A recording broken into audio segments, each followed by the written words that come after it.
Fala, meus inscritos, boa noite assoviados da madrugada.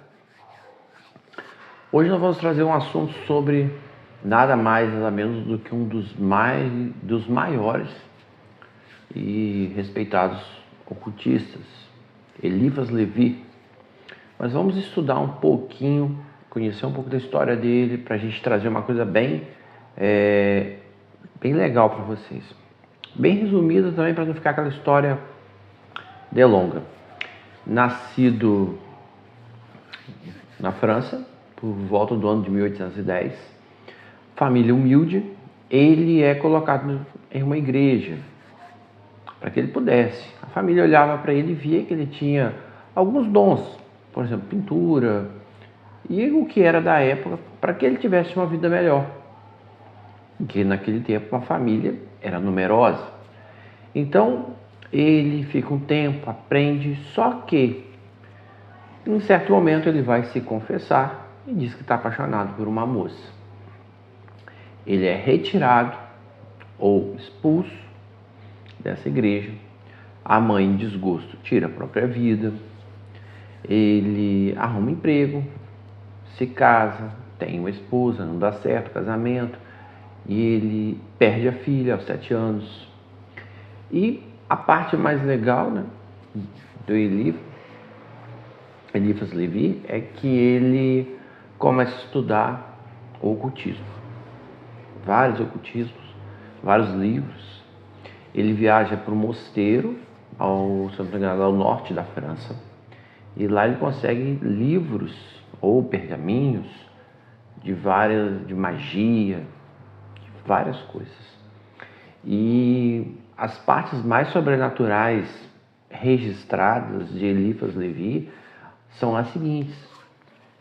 Ele encontra vários magistas, pessoas de grande nome na época, mas que tinham um conhecimento bem profundo e sabiam com o que mexiam. Há relatos que entre esses homens, fazendo alguns, vamos dizer assim, um ritual, depois de estudar muito, ele estudou a Cabala, ou Cabalá, né? A melhor palavra, Cabalá, a fundo, tá? Ou seria a Alta Cabala, e vários livros, como eu já falei. Só que existem 2 detalhes muito importantes sobre a vida de Eliphas Levi. A primeira, é comentado que ele teve contatos com seres muito poderosos do outro plano, tá? Entidades, espíritos, enfim, o que você imaginar, ele teve contatos dentro dessa ritualística. Ele conseguiu fazer, tá? No caso, chamando, aparecendo, e ele não ficava só ali estudando, ele praticou com alguns grandes homens da época. E a parte mais interessante de Eliphas Levi é que um dia na casa dele, estudando, sem esperar, alguém bate à sua porta. E ele vai ver quem é.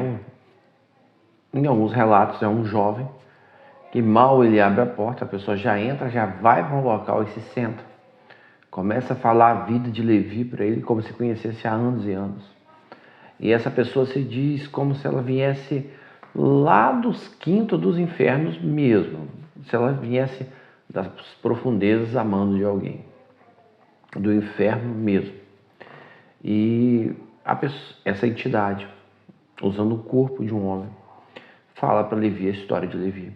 Fala a data que ele morreria, o ano que ele morreria.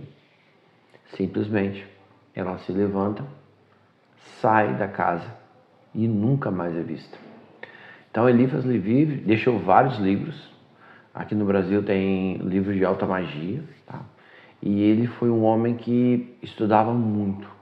Então, não era aquela pessoa que só falava só de ocultismo, de magia e de vários aspectos, mas era uma pessoa também que colocava em prática.